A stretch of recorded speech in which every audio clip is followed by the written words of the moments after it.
Good evening, visitors. Welcome to the Australian War Memorial's last post ceremony. My name is Troy Clayton, and joining us today from the Australian Army is Sergeant Renee Boss. We welcome the veterans who have served, those that are still serving, and the families that love and support them. The live stream of this ceremony is made possible by the Return and Services League of Australia and the RSL and Services Clubs Association. We welcome members who are watching the broadcast of this ceremony across Australia. During this evening's ceremony, wreaths will be laid at the base of the Pool of Reflection by visitors to the memorial. If you're able, please stand and join in singing the National Anthem.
Thank you. If you're able, you may be seated.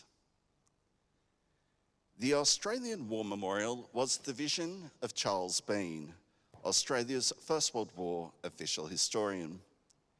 Bean landed with the Australian troops on Gallipoli and stayed with them at the front through to the end of the war. The idea of this national memorial and museum came to him at Pozières, France, in the depths of the bloody fighting of 1916. Bean's idea was that this would be a place where families and friends could mourn their loved ones buried in faraway places. It would also be a place that could help all Australians understand what these men and women had endured and what they had done for us. Bean's vision, to which we remain true, is best expressed as inscribed in the entrance to the memorial's galleries. Here is their spirit, in the heart of the land they loved, and here we guard the record which they themselves made. Tonight, we'll read the story behind just one of those on the Roll of Honour, which lists the names of more than 103,000 men and women who have given their lives for us in war and on operations for more than a century. But first we present a lament, Flowers of the Forest. Wreaths or floral tributes will now be laid at the base of the Pool of Reflection.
Today, we remember and pay tribute to Lieutenant Francis John Shrimpton. Francis Shrimpton was born on the 1st of May 1894 in Geelong, Victoria. Known as Jack, he was the eldest of 6 children born to auctioneer Francis Shrimpton Sr. and his wife, Minnie. Jack attended Flinders Street State School and then Geelong College, where he was an active member of the Cadets program. Having gone on to study at Gordon Technical College and the Bankers Institute, he found employment as a clerk in the Geelong branch of the Commercial Bank, but was working for an insurance company when the First World War broke out in 1914. Jack Shrimpton was among the first Geelong boys to enlist, joining the Australian Imperial Force on the 17th of August 1914. He was assigned to C Company of the 6th Battalion with the rank of Lance Corporal and commenced a short period of training in Australia. He embarked for active service in October, sailing from Melbourne with the 1st contingent on the troop ship Horata. After several weeks at sea, Shrimpton and his comrades arrived in Egypt, disembarking on the 2nd of December 1914. Over the weeks and months which followed, they were engaged in training exercises in preparation to attack enemy positions in the Dardanelles. The 6th Battalion took part in the Anzac landing on the 25th of April 1915, arriving as part of the second wave. Heavy casualties sustained in the landing saw Shrimpton promoted to corporal. 10 days later, Shrimpton's unit was transferred to Cape Helios, where it took part in an attack to capture the village Krithia. Shrimpton was wounded in action, suffering injuries to his jaw. He was evacuated from the peninsula for treatment, first to Malta, then to England, where he was admitted to hospital in Harryfield. By the time Shrimpton had recovered from his wounds, the Gallipoli campaign had been abandoned. Rejoining his comrades in Egypt in January 1916, he was promoted to sergeant and embarked for France a few weeks later, sailing for Marseille on the 25th of March. After a 6-day voyage, Shrimpton and his comrades arrived in France and immediately travelled north to the border of Belgium, where they gained their first experiences of fighting on the Western Front. Shrimpton's first major action in France took place 4 months later, when the 6th Battalion was drawn into fighting to capture the village of Pozières in July. The horrendous fighting there was a baptism of fire, even for troops like Shrimpton, who had already seen action in Gallipoli. Shrimpton was commissioned to 2nd Lieutenant in August, shortly before his unit withdrew to the comparatively quiet trenches of Belgium. Over the months which followed, the 2nd Battalion was involved in trench warfare around the town of Ypres before returning to France in time for the onset of a bitterly cold winter. In early 1917, enemy forces began withdrawing from the trenches to take up positions along the heavily fortified Hindenburg Line. Shrimpton's unit was involved in the pursuit which followed this retreat, clashing regularly with the enemy. On the 7th of May, Shrimpton's unit was brought in to relieve the 1st Battalion from its position after costly fighting at Bulcourt. The following day, the German forces counter-attacked and Shrimpton was wounded for a second time. Able to remain on duty, he was promoted to lieutenant a few days later before being sent to England for training in July. Lieutenant Shrimpton saw out the remainder of 1917 in England, teaching with the 2nd Training Battalion and completing courses in physical and bayonet instruction. He rejoined his unit in France on the 7th of February 1918, but was seconded to the 2nd Australian Light Trench Mortar Battery at the end of the month. Within weeks of this transfer, German forces launched a major offensive against Allied lines, resulting in heavy attacks which threatened to break through at strategic locations. Shrimpton and his men supported the 2nd Brigade as it fought to repulse the enemy, particularly around the vital railway hub of Hazebrouck in April 1918.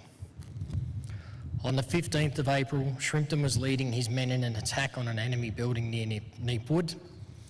After successfully destroying the building, German forces counter-attacked and Shrimpton was wounded through the back and neck. He was immediately evacuated for medical treatment, but nothing could be done for him. He died of his wounds a few hours later. Today he is buried at Hazebrook Communal Cemetery in France, beneath the words chosen by his family, "Thy will be done." Lieutenant Jack Shrimpton was 23 years old. His name is listed on the Roll of Honour on my right, amongst almost 62,000 Australians who died while serving in the First World War. His photograph is displayed today beside the Pool of Reflection. This is but one of the many stories of service and sacrifice told here at the Australian War Memorial. We now remember Lieutenant Francis John Shrimpton, who gave his life for us, for our freedoms, and in the hope of a better world.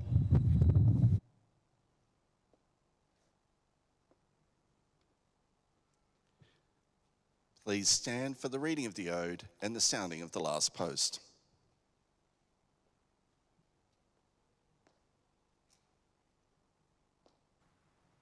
They shall grow not old, as we that are left grow old.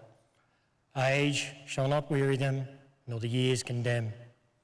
At the going down of the sun, and in the morning, we will remember them.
Lest we forget.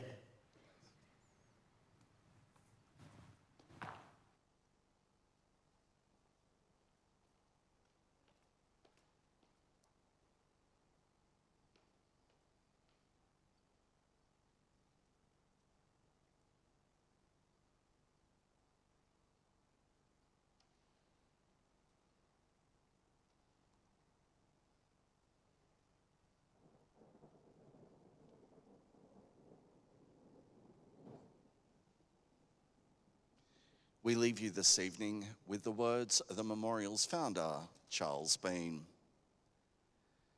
Many a man lying out there at Pozières or in the low scrub of Gallipoli, with his poor, tired senses barely working through the fever of his brain, has thought in his last moments, well, it's over. But in Australia, they will be proud of this. Ladies and gentlemen, girls and boys, that concludes the last post ceremony. On behalf of the director, staff and volunteers, we thank you for visiting the Australian War Memorial today. We wish you all a very pleasant evening. Thank you.